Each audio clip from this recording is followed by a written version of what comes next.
And welcome to Studio on a Budget's Guide to Home Recording, Volume 2, Top Secret Home Recording Techniques.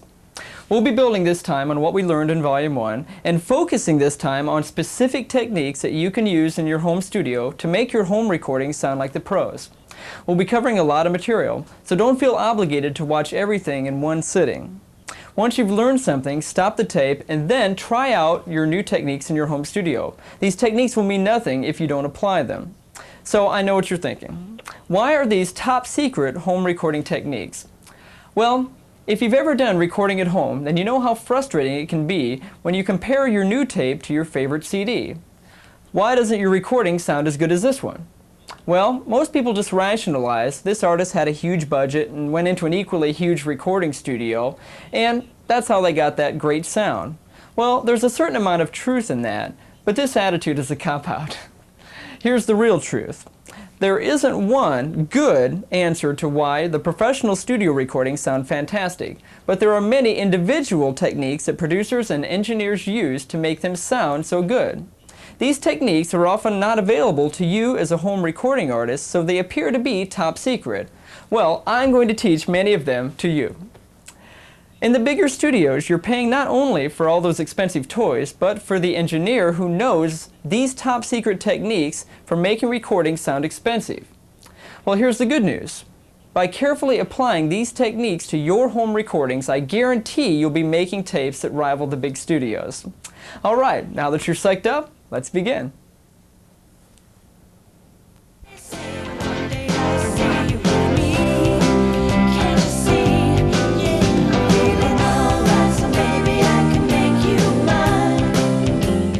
The song we'll be working on today is called Maybe I Can Make You Mine, and it's written by David Gibson.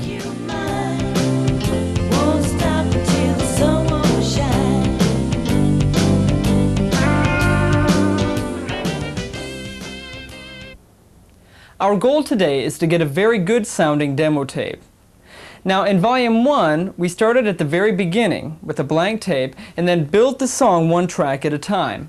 This time, for educational purposes, I'm going to play you the completed song, and then we're going to tear it apart track by track and show you all the tricks and techniques we used to get there.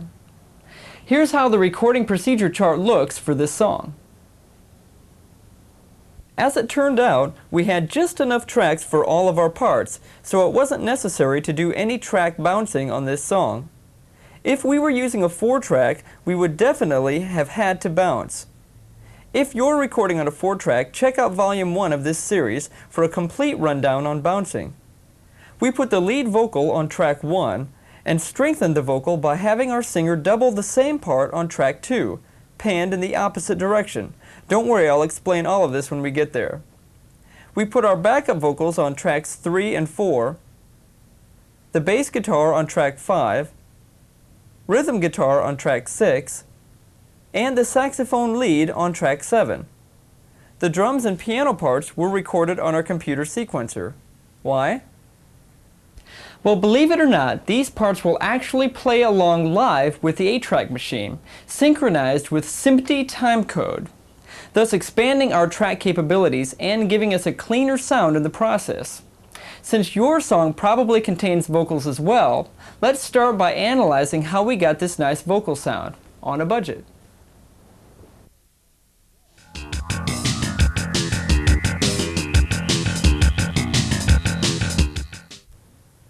Getting a good vocal track involves 3 things. Number 1, getting a clean signal to tape. 2, creative mixing techniques like adding effects, EQ, and panning. And most importantly, number 3, getting a good performance from your vocalist. In this section, we'll be focusing primarily on the first 2. Let's start with step number 1, getting a good clean signal to tape. In order to get a good vocal sound, it's very important to not use a cheap microphone. Notice I didn't say it was necessary to use a very expensive mic, but you definitely want to avoid your local department store mics. They just aren't designed for high fidelity. One good sign is to look for XLR connectors on the back of the mic. This doesn't guarantee a great mic, but it shows that the mic was designed for pro use. A better idea is to go to your local music store or recording studio and ask what kind of mic they would recommend in your budget for recording use. Microphones are designed for many different applications, so you definitely want to choose one designed for recording use. There are so many factors in choosing a microphone, I don't want to take up all our time on this topic, so here are a few things I feel it's important for you to know. There are two types of mics that will get you through 99% of your recording needs: dynamic and condenser. Dynamic mics don't require any external power, and they're often used on stage as well as in the studio because they tend to be pretty rugged. The microphone you have right now is probably a dynamic mic. You can use a good dynamic mic like this Sennheiser for a variety of miking situations, and you should have at least one in your home studio. Condenser mics, on the other hand, require some type of external power, either from an internal battery or what's called phantom power, which is supplied through the mic cable from certain mixers which have the capability to do this. As you can see, our mixer is capable of sending phantom power, and if we were using a condenser mic, we would switch this switch to on. Many recording studios prefer condenser microphones for recording vocals because of the sometimes increased clarity and high end.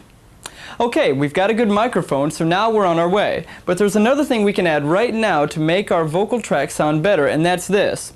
It's a pop filter. A pop filter is a device that filters pops. Brilliant explanation, eh? It's a wonderful device that actually filters out some of the wind transients that can send your meters into the red when your vocalist pronounces her P's and T's. This one simply clamps onto the end of the microphone, and you can make your own, by the way, with some pantyhose and a coat hanger in the true studio on a budget style. It has another advantage as well. It forces your vocalist to stay a certain distance from the microphone. When you're recording vocals, it's important for your singer not to eat the mic, but to stay 6 to 18 inches away, depending on the style of music. Experienced vocalists will know how to use the mic, but the pop filter will keep the amateurs from eating the mic and ruining a good take. Watch the VU meters as I do a tongue twister without a pop filter. Peter Piper picked a pack of pickled peppers. Now here's the same tongue twister with a pop filter. Peter Piper picked a pack of pickled peppers. You can see and hear the difference, so use one. Now we're ready to do our level check, so I'd like to introduce our vocalist today, Tamara Tyra. Hi, Tamara. Hi. Are you ready to do a level check? Yeah. Great. Now, as you know, it's very important to do a recording level check on any instrument, including vocals, before going for a take. But here's a mistake that you'll often see. Tamara, give me a mic check, will you? Mic check 1 2. Mic check 1 2 3. Check 1. All this told us is that the mic works.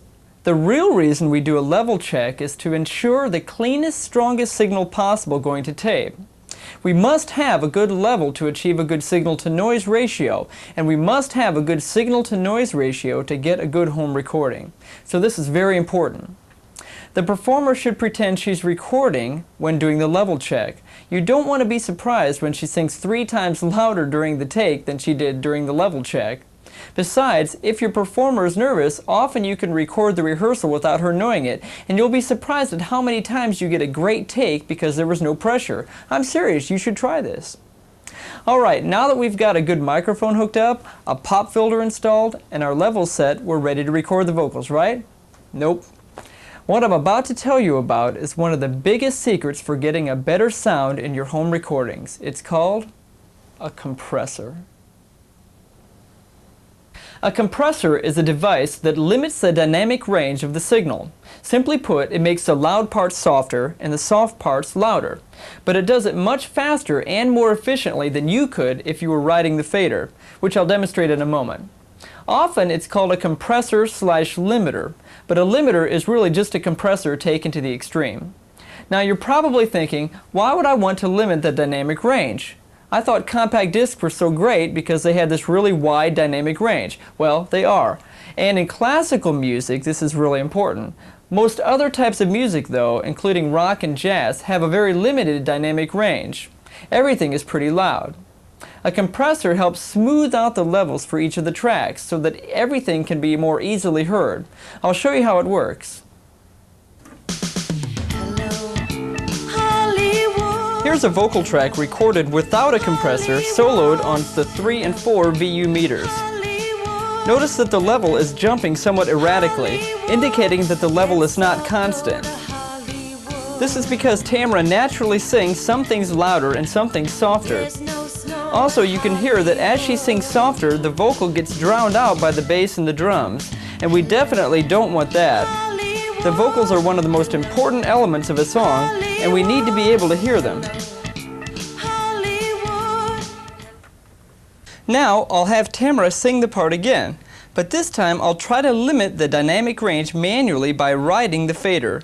Whenever she starts to sing louder, I'll manually bring the level down on the mixer, but watch what typically happens.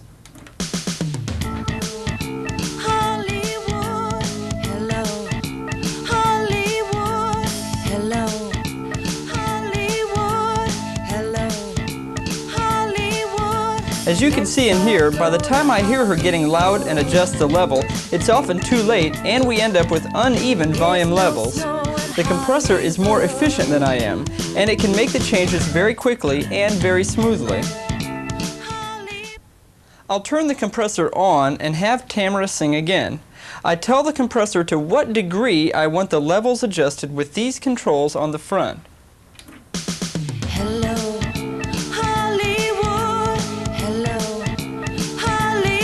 Notice how the meters are now staying pretty much in the -3 to 0 dB range.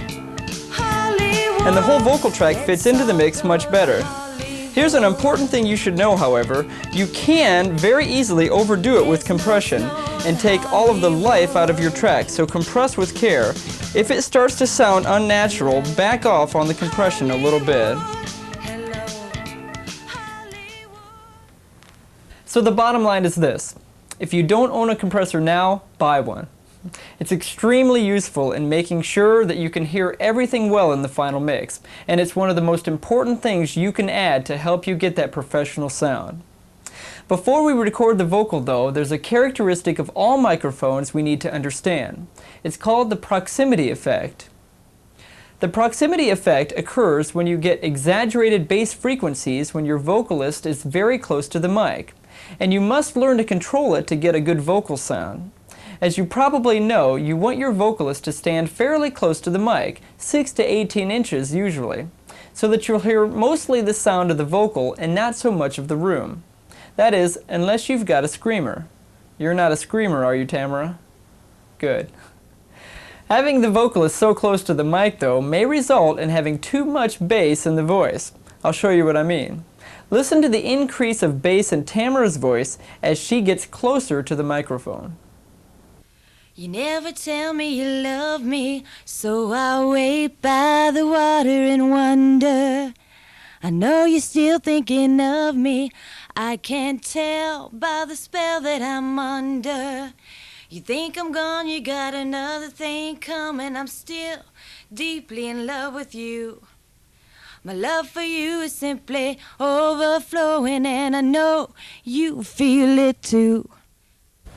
Some microphones, like this one, allow you to roll off varying amounts of the low end to compensate for the proximity effect. Listen to Tamara again while I roll off the bass on the mic a little bit at a time. You never tell me you love me, so I'll wait by the water and wonder. I know you're still thinking of me, I can't tell by the spell that I'm under. You don't have to take all the bass out, but experiment until you have just the right amount. Okay, now we're finally ready to record the vocal, right? Well, almost. You need to take some time to figure out where to put the microphone. First of all, there shouldn't be anything in front of the mic. You wouldn't want to put the mic right in front of a wall because as your vocalist sings, the sound will bounce back off of the wall and artificially color the sound of the voice. Also, you definitely don't want a hard wall directly behind the mic either, since the mic will really pick up reflected sounds from this wall. So where do you put it? Well, this leads us to another studio trick.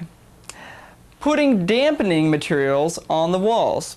Most professional recording studios spend thousands of dollars on acoustic foam for the walls to help dampen the room and shape the acoustics.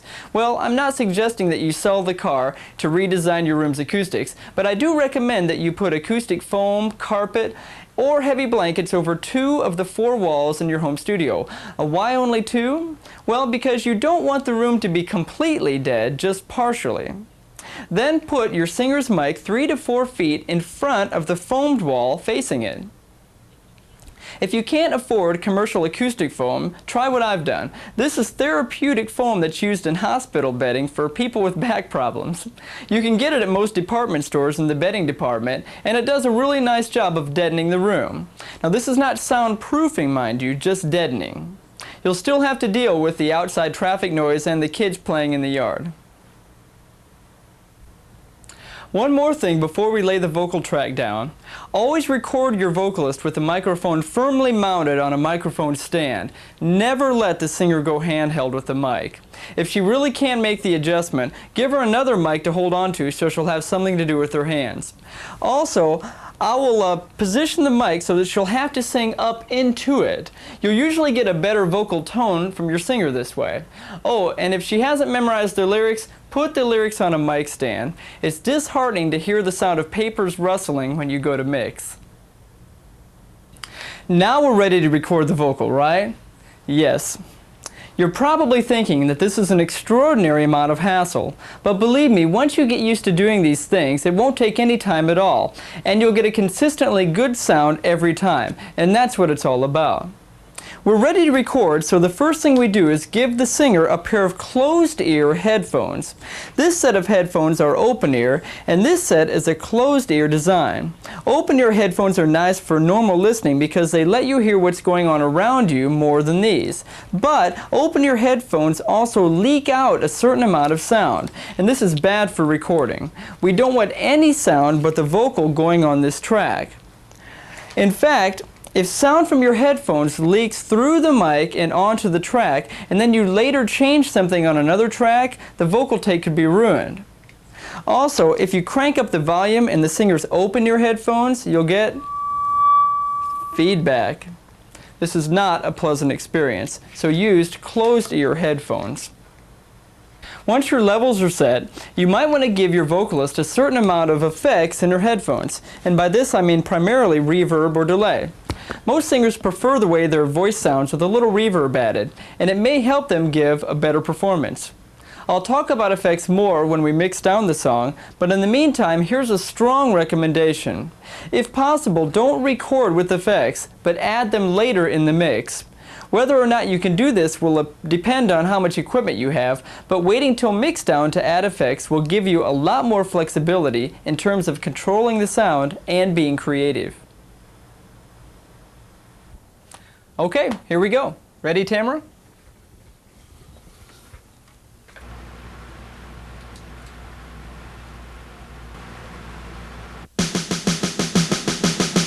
Never tell me you love me, so I'll wait by the water and wonder. I know you still... Well, we got a really nice vocal take, but Tamara and I decided that we should try to strengthen it a little bit, make it a little fuller. There are several ways to do this, but here's an easy non-electronic thing that you should try. It's an old technique called doubling, and it means basically recording the same part again but on a different track. In this case, I had Tamara sing the exact same lead vocal part again, and I put it on track 2. Now listen as I mix the 2 tracks together. You think I'm gone, you got another thing coming. I'm still deeply in love with you. My love for you is simply overflowing, and I know you... Now I'll experiment with panning the vocals in opposite directions. I'm holding on to the memories. I see you come back to me, Even always, maybe I can make you mine. I decided that I liked panning the lead vocal left and the doubled vocal right. You can achieve a similar effect by using a digital delay instead of a second vocal.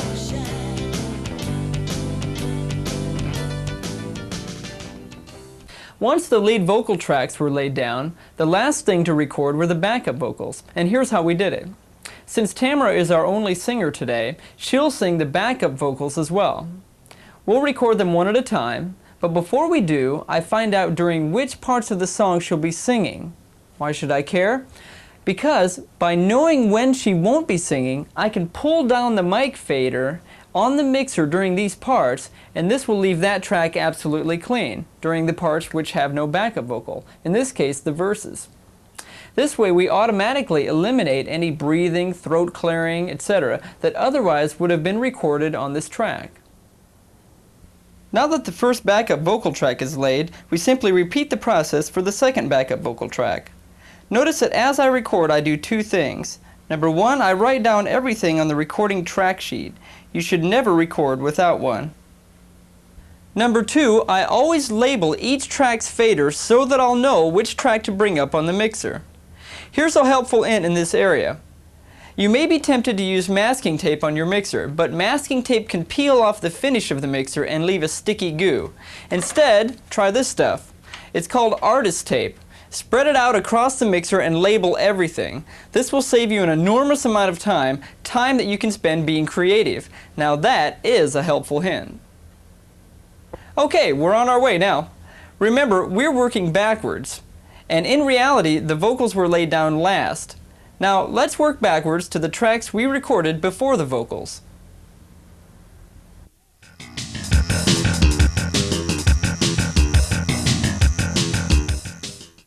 Let's talk about a few techniques for recording synthesizers and other electronic keyboards. The track I laid down just before the vocals was the saxophone lead. I don't play the sax, however, so I cheated and played it on the Korg M1. Recording keyboards is generally pretty straightforward. You should generally patch them direct into the mixer or the multi-track recorder if you don't have a mixer. Here's an important item though. Many keyboards are stereo keyboards, which means that the sampled sounds may have been recorded in stereo and/or the built-in effects may be in stereo. Either way, this will affect how you record the sound. Here's what you should do. Patch the left and right outs from the keyboard into two channels on the mixer. Pan the faders hard left and hard right. Now place something on the keyboard and listen carefully to the sound.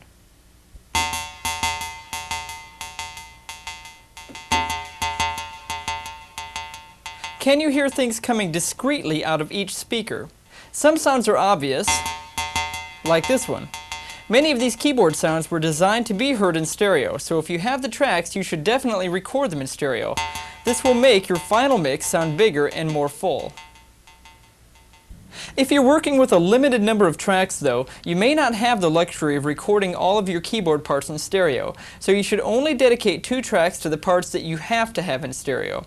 Here's a good way to make that decision. After you listen to the sound with both faders up, pull one fader down and pan the other one to the center, play the part again. Does it sound significantly different? Well, here it doesn't really, so I wouldn't worry so much about recording it in stereo. Also remember, you can always thicken and process the tracks further by adding reverb and delay when you mix down. Another good idea is to compress the keyboards a little bit while you record them.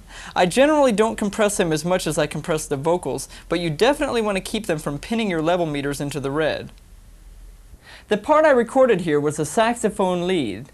Here I'd like to deviate from recording just for a second and offer some quick playing advice which will affect the quality of your recording.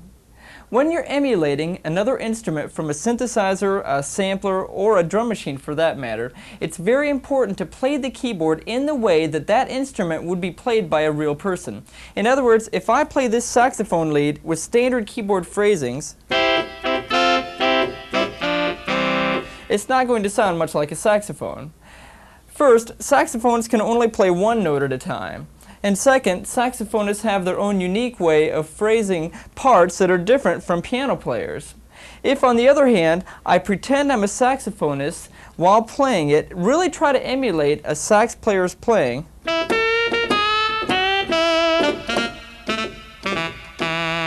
I end up with a much more realistic sound. Okay, I'll go to the solo section and put the sax lead on track 7.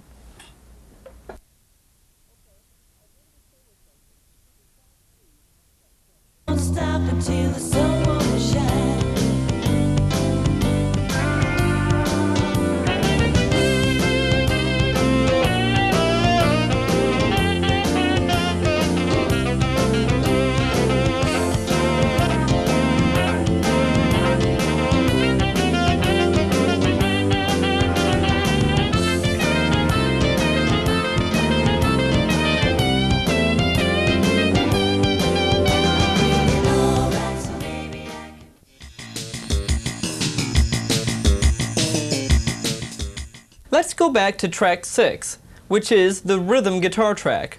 This track was recorded with an electric guitar, which many of you will be recording with, especially if you're playing rock or jazz.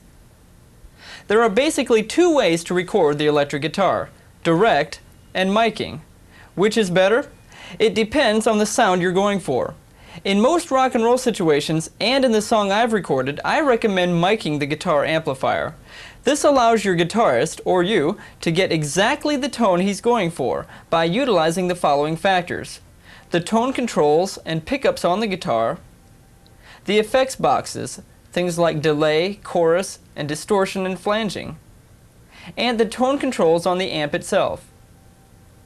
To record the guitar, I first put the amp in a different room than the 8-track is in. This way I can monitor exactly what's going to tape from the studio monitors in the other room. In this song, I used a technique called close miking the amp because we put the mic close to the amp. Clever, eh? Here's how it works. I'll take a dynamic microphone, in this case a trusty old Shure SM57, and I'll place it about 6 inches away from the amp and point it a little away from center and at an angle. If we point too close to the center of the speaker, you may induce distortion into the microphone, and we don't want that. By putting the mic very close to the speaker, we minimize the room noise entering the mic. The mic won't pick up much of the sound reflections bouncing off of the floors and the wall. Why do we care? Well, mainly because the room that the amp is in now was designed as a bedroom and not as a recording studio, and chances are the acoustics aren't that great. By close miking the amp, we get a clean, pure sound with a high signal-to-noise ratio, which is very good, and we can add ambience later on in the mix in the form of reverb or delay. If we want to, that is. Okay, let's go back into what we call the control room, which is the room with the 8-track and the monitors. This is Richard, our guitarist for today. Hi, Richard. Hi, Kurt. Richard likes to sit here in the control room so that he can hear exactly what his guitar will sound like going to tape. One problem, though, with this is that in order for the guitar player to be here in the control room, he needs to run a long cord from the guitar to the amp in the other room, and long, high impedance cords tend to pick up a lot of noise. So here's another great technique. Use 2 direct boxes and a balanced cable when running guitar cords over 10 feet. Here's how it works. We'll plug Richard's guitar into a direct box with a relatively short cord. Then we'll hook up this balanced low impedance cord into the direct box and run it into the other room where the amp is. Then we'll patch that end into another direct box and then patch that into the guitar amp. This will cut down on the noise considerably and give us a cleaner sound. While we're on the subject of noise, let's discuss some other guitar noise reducing techniques. Guitars, as you know, can be very noisy. And it's not uncommon for you to plug in and hear this. Nasty, eh? Well, this is caused by a number of factors, and here's how you get rid of it. First, patch in only the effects boxes you're going to use for the song. Each box you plug in adds a certain amount of noise to the signal, and some add a lot. If you're not using the chorus, for example, unplug it and patch around it. Remember, you may be able to add effects when you mix, so keep that in mind. Second, use a guitar with good pickups. Single coil pickups are notorious for humming like crazy, especially the older ones. Consider using a double coil pickup like this humbucker. These babies are very quiet, as the 2 coils work together to cancel out noise. Some guitarists, however, prefer the tone of the single coils, so you'll have to decide which is more important to you. Third, toggling between various combinations of pickups can reduce the hum, but again, possibly at the sacrifice of the tone you wanted. Fourth, try using a noise gate. You'll remember this from Volume 1. A noise gate cuts off the signal completely when the level falls below a threshold which you set. We'll discuss noise gates in more detail in Volume 3, but for now, here are a few things to keep in mind. First of all, if you have any parts of the song where you hit an open chord and then let it ring, the gate may cut off the cord before you want it to. For this reason, I suggest you send the guitar through the compressor, then through the noise gate. This will help smooth out the levels and keep the gate from closing prematurely. Second, it's really disheartening when your gate cuts off the guitar right in the middle of a perfect take, especially during a solo. For this reason, you may want to wait until mixdown to gate the guitar. All you have to do is patch the guitar track, track 6 in this case, into the noise gate while mixing. This way, if the gate cuts something off in the wrong place, you can fix it and just start the mix again. You're going to laugh at my last noise reduction tip, but you'll probably use it. Have you ever had this happen? When you lift your fingers from the strings, the hum gets worse. Well, if you've tried everything else and you don't have a noise gate, try this. Take a 2-foot section of speaker wire and wrap one end around one of the screws below the strings. Then take the other end and tape it onto the arm or the leg of the guitarist with electrical tape. Cheesy, yes, but it works. Plus, the fun part is removing the tape. To get a good guitar sound on tape, it's important to have a good sounding guitar. So first of all, don't forget to put new strings on. This will make a lot of difference in the tone you get. Also, use an electronic tuner if you have one, and make sure your bass player uses the same one. If you have a problem with squeaking, you can reduce the squeaks by applying a little bit of light spray-on lubricant on the fretboard. You can buy this at a music store. Then wipe it down with a cloth. Also, try putting a drop of baby oil on your left fingertips and let it soak in for a minute or two. No more squeaks. Okay, we're nearly ready to record. First, I'll turn the amp up just loud enough to get the tone I want. We don't want it too loud because we don't want to distort the mic, which isn't so bad for heavy metal, but very bad if we're going for a clean sound. Also, some amps tend to rattle and buzz when you crank them way up, so listen for this and be careful. You may not think it's a big deal now, but you'll probably hear it when you mix down. As I said earlier, I'm going to record the tracks dry and then add effects when we mix, but if you have a good sounding amp, here's another miking technique that you should try. This is the close mic, distant mic technique, which is widely used in many professional recording studios, and it goes like this. We use 2 microphones. The first mic you position close to the guitar amp, just like we did when we were close miking a moment ago. This mic will be used strictly to capture the guitar amplifier sound. Now I'll place a second microphone about 7 feet back from the amp and about 2 feet higher than the first one. I'll aim it directly at the amplifier. This mic will pick up not only the sound coming from the amp, but also the reflected sounds bouncing off of the walls, ceiling, and floor.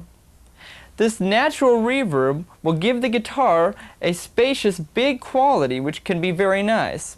What I'm going to do is mix the 2 microphones together to get the best qualities of each one. Let's go back into the control room. I have 2 choices at this point. If I have tracks to spare, I would record each mic on its own track and then mix the 2 together when we go to mix the song. Usually though, you'll find you never have tracks to spare, so you should mix them together while you're recording the track. Okay, Richard, play a little bit and let's experiment until we get a good level between the 2 mics.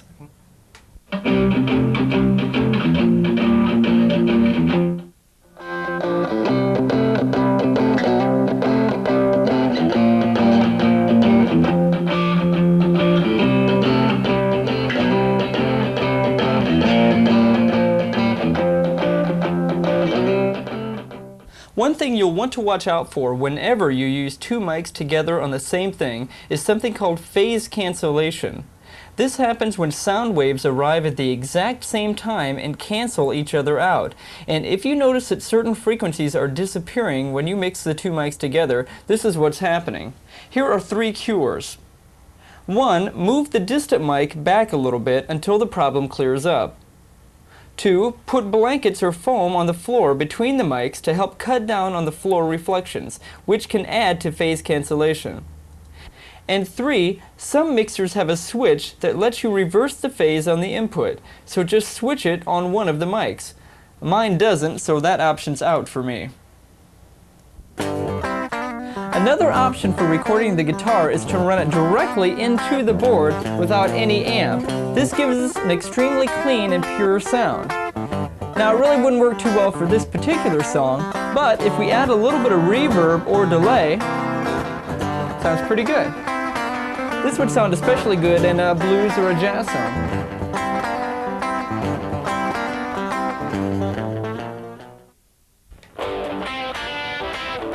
Also available are guitar amp simulators like this Rockman. This plugs directly into the board as well, but it's designed to sound as if you were playing through an amp. The great thing is, you don't have to worry at all about miking techniques, room noise, or the trains outside. You can lay down the whole track with headphones on, no amplifier to crank up, and the neighbors won't call the authorities. Try one of these and see if you like the way they sound. One trick you should definitely try is a combination of direct patching and miking the amp. Here's how to do it. Split the signal at your direct box, send one side to the guitar amp like you normally would, but send the other side directly into the board. Now experiment with combining the direct signal with the mic'd signal. You therefore gain the advantages of each technique. You get the cool sound of the guitar amp and the clean sound of the guitar patch directly into the board. Try this technique when you lay down your next guitar track.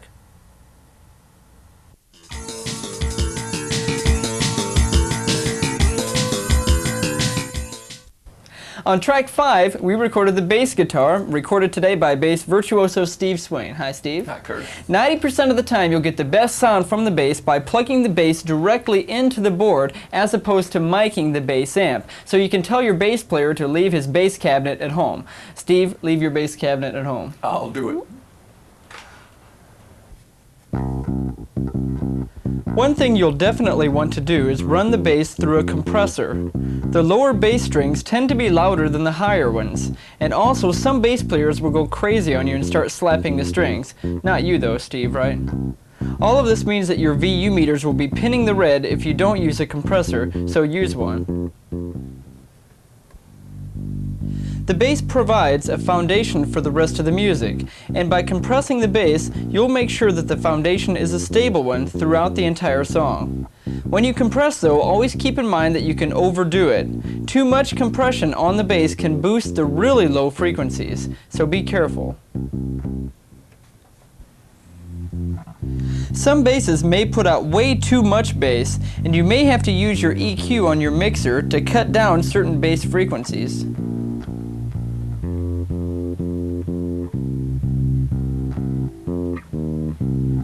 Listen to some of your CDs on your studio monitors and listen to how much bass is in the mix. This should give you an idea of what your bass should sound like on your monitors. Like your guitar player, your bass player may insist on recording his bass by miking the bass cabinet as opposed to running direct. Thanks, Steve. In this case, the technique is pretty similar to miking a guitar amp, but with a few exceptions.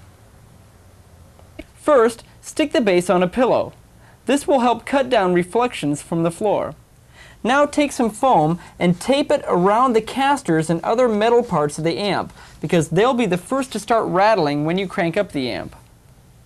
Now turn the amp up to a low to moderate level. This is the level you'll want to record at. Second, forget the room mic technique for the bass. You just don't want room reflections going on the bass track. Put the mic pretty close to the speaker and at an angle like before. Also, you can try combining the direct patch with the close mic for different results. Experiment with the level between the two until you get a good sound that you like. Okay, are you ready to record the bass track? Let's do it. All right.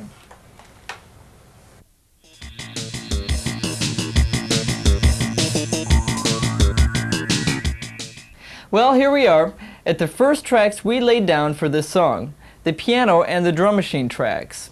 I almost always start with the drum track so that I'll have something to build upon.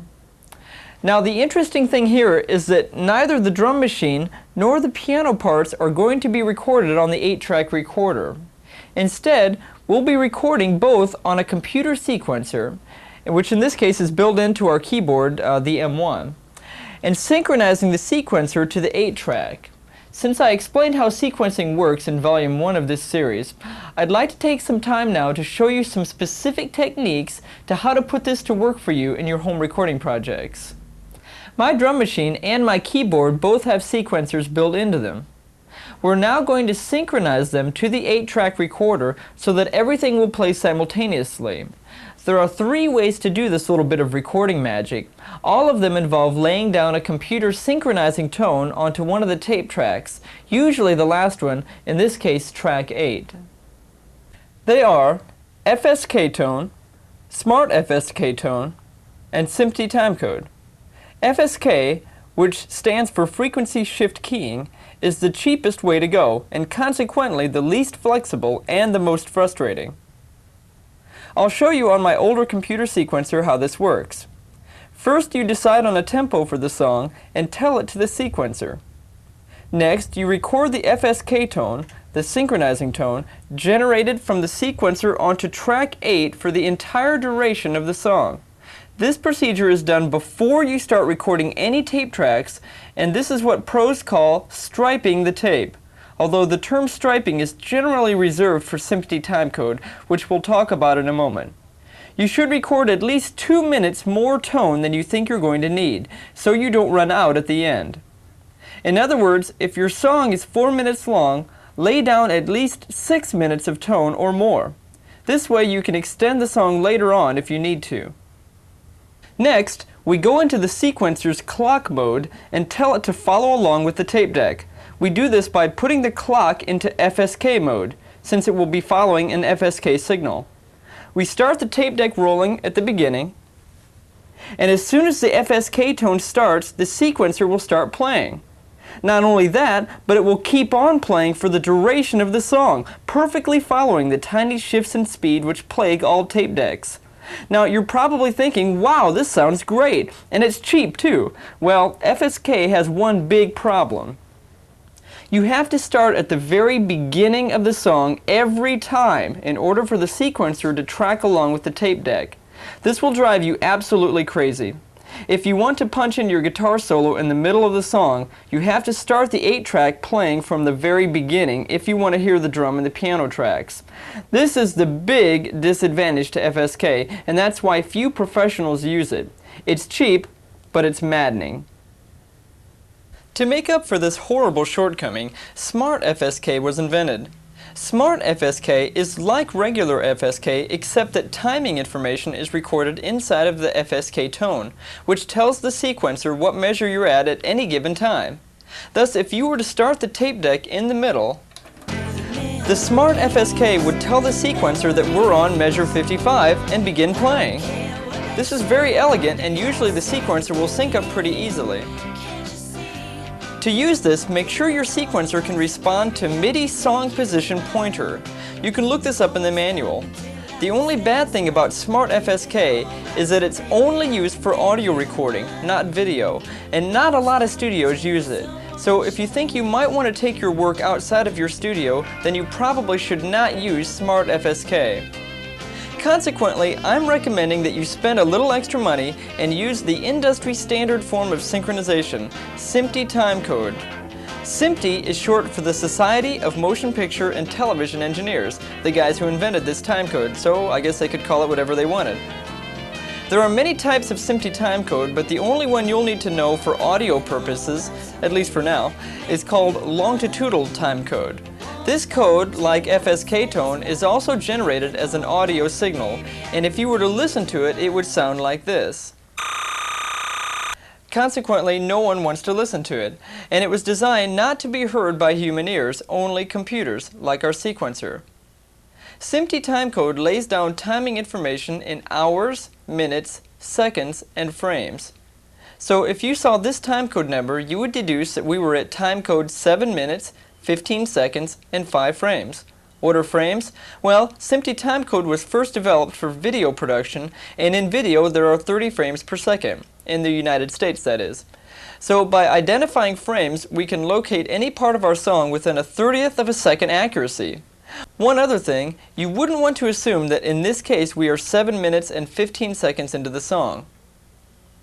Generally, a tape is striped with SMPTE timecode from beginning to end, and the engineer makes a note of what timecode number the song started at.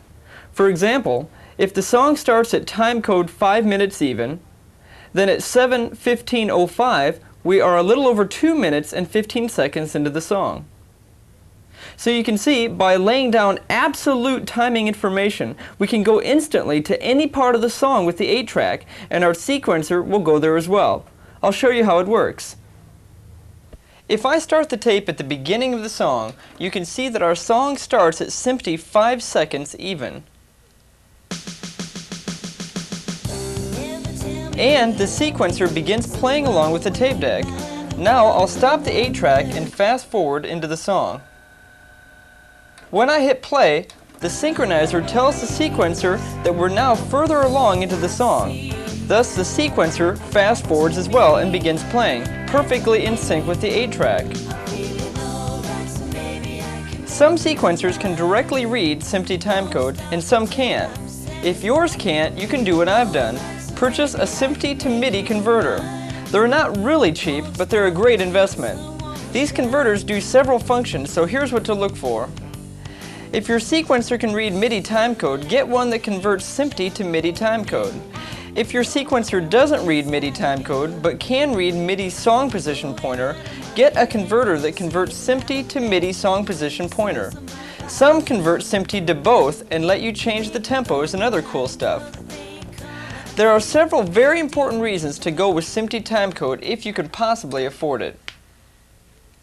Number 1, as we discussed, you can start playing or recording at any point of the song. No need to rewind to the beginning every time. This alone is worth the price of admission. Number 2, it's an industry standard, and any big studio you go to will probably have SMPTE. Number 3, it's an extremely accurate form of synchronization. And finally, number 4, having SMPTE timecode capabilities in your studio opens the door to audio for video work in the future.